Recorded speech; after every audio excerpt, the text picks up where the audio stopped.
За энэ оюутлогоо төслийг хянан шалгах төр хорооныхаа ажиллаж нийтийн дунд ингээд нээлттэй сонсгол хийсэн та бүхэнд баяр хүргэе.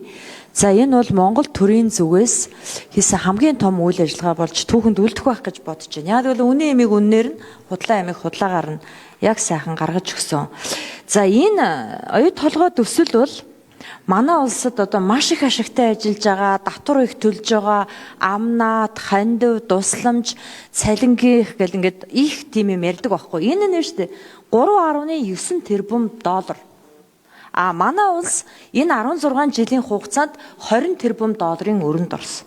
Татвар буюу бусад орлого нь 3.9, манай улсын орсон өрн, хоримтлагдсан өрн 20 тэрбум доллар. Тэгэхээр энэ бол яаж ч бодсон ашиггүй гэрээ болчиход байгаа байхгүй юу? За Туркс хэлсэн энэ төсөлд одоо өгсөн зээлнээс авсан ашиг нь би та бүхэнд хэлж өгье. Зээлийн хүүгийн орлогоос 4.2 тэрбум, менежментийн төлбөрийн орлогоос 0.8, зээлийн баталгааны шимтгэл 0.3, бусад зөвлөх үйлчилгээ цалингийн орлогоос 0.8 гэд нийтдээ 6.1 тэрбум долларын орлого олцсон байна. За эндээсээ бас дахиад энэ төсөлд оруулсан санхүүжилтээс 4 тэрбум долларын зээлийн хүүг манайхаар төлүүлсэн. Ингээд 6.1. Нийтдээ эдний ашиг 10.1 шүү. Зөвхөн зээлээс 10.1 тэрбум долларын ашигыг Туркс хэл олцсон байгаа байхгүй юу? За ингээд манай улс одоо 2034 оноос ашиг хүртэнэ гэдэг байгаа.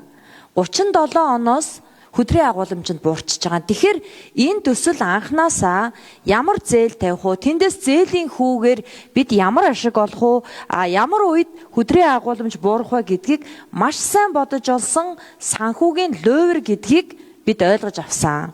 Энийг Монголын ард түмэн бүгд ойлгосон баг. Тэгэхээр Батнайрамд дарга ийм л юм асууя. Өмнө нь 2 удаа Улсын хурлын тогтоол гарч ирсэн. 92 дугаар тогтоол, 103 дугаар тогтоол. Энэ дотор бас дурдсан байна. Одоо дахиад тогтоол гарна. Тогтоол хэрэгждэггүй. Энэнд хинч хяналт тавьдаггүй. Улсын хурл өнөөдөр тогтоол гаргаад араас нь ямар ч хяналт тавьдаггүй. Ажлын хэсэг байгуулалт байна, хууль батлал байна, ямар ч хяналт байхгүй. Нэг, энийг яаж хянах юм?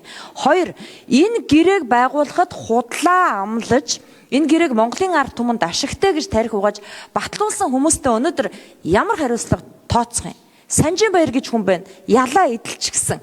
Гэхдээ энэ хүн тухайн үедээ өөрийгөө ертөнцийн төв гэж бодоод баяр цогт энэ хоёр бид нар хар толгоогоор хариуцна гэж хэлж ийсэн байхгүй юу? Одоо тэр хар толгойн цагаан толгой болсон. Тэр цагаан толгойгоор ч бид нар яах юм? Монголын ард түмэн яах юм? Тэр энэ хүмүүстээ ямар хариуцлага тооцох юм? Үе үеийн засгийн газар энэ гэрээг мууж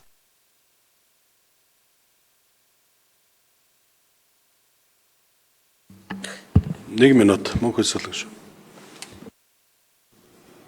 Монгол улс нь ард түмэн нь алдагдлалд ороод байгааг мэдсээр үжиж эсүүлтгүү гаргасан үе үеийн засгийн газар улсын хурал ямар хариуцлага хүлээх юм? Би хариуцлагын 2 л асуулт асуулаа. Хэрвээ энэ талаар тодорхойгоор хийгээгүй бол өөрсдийнхөө энэ улсын хурлын тогтоолд та бүхэн ярьж оруулж тусгаж өгөөч ээ. Бүр тодорхой болгож.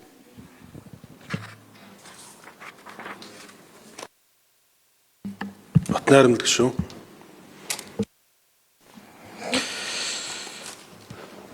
За мөнх хэлсэлэн гишүүний асуултанд хариулъя. За бидний хянан шалгах төр хорооны тайланд бас нэлээд дэлгэрэнгүй тулсан ба.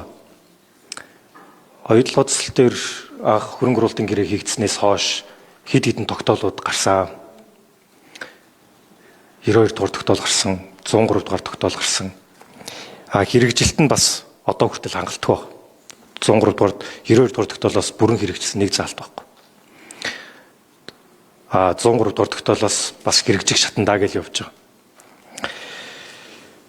Тэгэхээр бид бүхэн бас утсан л да. За хэрэгжилтийг хангуулахын тулд бас дахиад улсын хурлаас тогтоол гарлаа. Нэгдүгürt яг хуу хэрэгжилтийг хангах дээр бид нар ардаас нь хөөцөлдөх ёстой. Хоёрдугаарт бас тогтоолын төсөл дээрч тусгаж өгсөн юм л да. За ямар ч байсан засгийн газар төгж байгаа чиглэлдээ 2025 оны 26 оны намрын хэлцэж чуулганда саналаа боловсруулаад оруулж ирээ.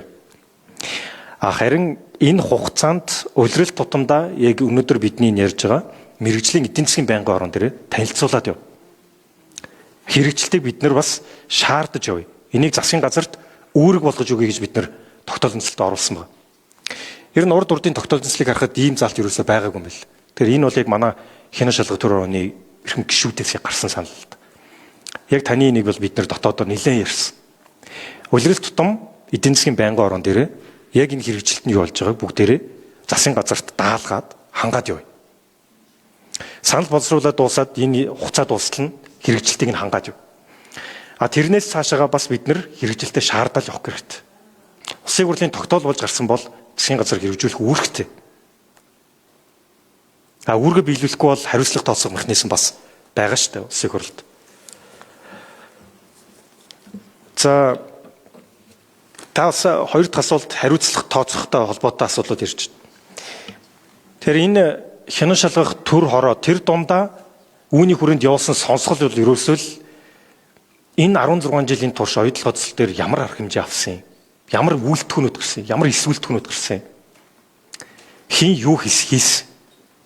Энийг хамгийн гол нь нийт иргэд сонгогчдод бүгдийг дэлгэх ёстой л байсан. Бодит байдал дээр. Олон нийтийн мэдлэг хангагдсан.